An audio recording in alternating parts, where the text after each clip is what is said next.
வணக்கம். மாண்புமிகு தமிழக முதலமைச்சர் திரு ஸ்டாலின் அவர்களே, உங்களுடைய அமைச்சரவை சகாக்களே, உங்களுக்கு ஒரு சலாம். நல்லா பண்றீங்க அரசியல், சூப்பர். கடந்த 2 நாட்களா நீங்க செஞ்ச அக்கிரமத்தை, இங்க நடக்கிற கொள்ளைகளை மறைப்பதற்காக மத்திய அரசு மீது பழி போட்டுக்கிட்டு நீங்க போராட்டங்கிற பேர்ல நடிச்சிட்டு இருக்கிறீங்க. அன்புமணி, பாட்டாளி மக்கள் கட்சியின் தலைவர், என்னுயிர் அண்ணன், எங்கள் ஆருயிர் அண்ணன் அன்புமணி பேரை கேட்ட உடனே சும்மா அதிருது இல்ல. ஒவ்வொரு கூட்டத்திலையும் அவர் கேட்கிற கேள்விகளுக்கு பட்டியலிட்டு ஆதாரத்தோட கேட்கிற ஒவ்வொரு கேள்வி கூட பதில் சொல்ல முடியாத திருட்டு ஆடு மாதிரி முடிச்சிட்டு இருக்கிறீங்க. நீங்க வழக்கு போடுங்க அவர் மேல. அவர் உங்க மேல பொய்யான குற்றச்சாட்டை வச்சிருந்தா, இது குற்றம் சுமத்தி இருக்கிறார், எங்க மேல பொய் குற்றச்சாட்டுன்னு சொல்லி கேட்டு கோடிக்கணக்கான ரூபாய், பலாயிரக்கணக்கான கோடி ரூபாய் நஷ்டீடு கேட்டு வழக்கு போடுங்க. அதை விட்டுட்டு நீங்க என்னமோ புதுசா போராட்டம் பண்றீங்க. என்னமோ நம்ம ஐயா நரேந்திர மோடிஜி அவர்கள் இந்திய மக்களுக்கு பெட்ரோல் கிடைக்கக்கூடாது, டீசல் கிடைக்கக்கூடாது, கேஸ் கிடைக்கக்கூடாதுன்னு சொல்லிட்டு என்ன தடை போடுறாரா? அரபு நாட்டில் சண்டை, அங்க சவுதி அரேபியாவில், அரபு நாடுகளில் ஈராக்கு, பாலஸ்தீனத்துக்கு, அமெரிக்காவுக்கு சண்டை.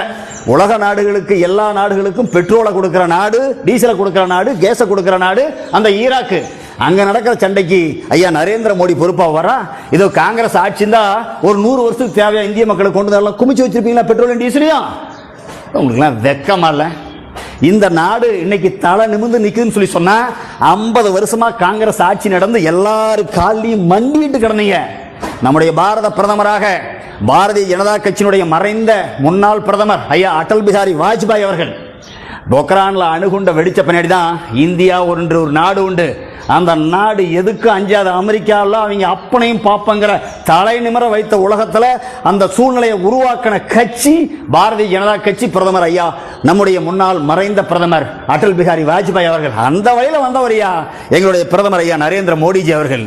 இந்த போர் நடந்துட்டு இருக்கிற இந்த வேளையில கூட அழகா ஈரான்ல இருந்து 2 கப்பலை கொண்டு வந்து இந்திய மக்களுக்காக கொண்டு வந்து தன்னுடைய ராஜதந்திரத்தினால இந்திய மக்களை வாழ வைக்க எதையும் எதிர்பார்க்காமல் என் நாடு என் மக்கள் என்று வாழ்ந்து கொண்டிருக்கிற ஒரு தலைவன் ஐயா பிரதமர் நரேந்திர மோடிஜி அவர்கள். எங்களை பத்தி பேசுறீங்களா? பேசுங்க பார்க்கலாம். தேசிய ஜனநாயக கூட்டணி உங்களை வீழ்த்த போவது உறுதி, நீங்கள் வீட்டுக்கு போவது உறுதி.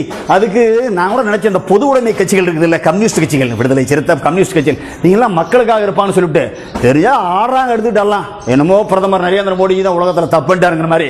இதுக்கெல்லாம் காரணம் இத்தனை ஆண்டுகளா, 50-60 ஆண்டுகளா இந்த நாட்டை ஆண்ட காங்கிரஸ் கட்சியும் உங்களுடைய கூட்டணி கட்சியான திமுகவும் தான். முதலமைச்சர் ஸ்டாலின் அவர்களே, உங்க நாடகம்லாம் பாச்சா பழிக்காது, நீங்க வீட்டுக்கு போறது உறுதி.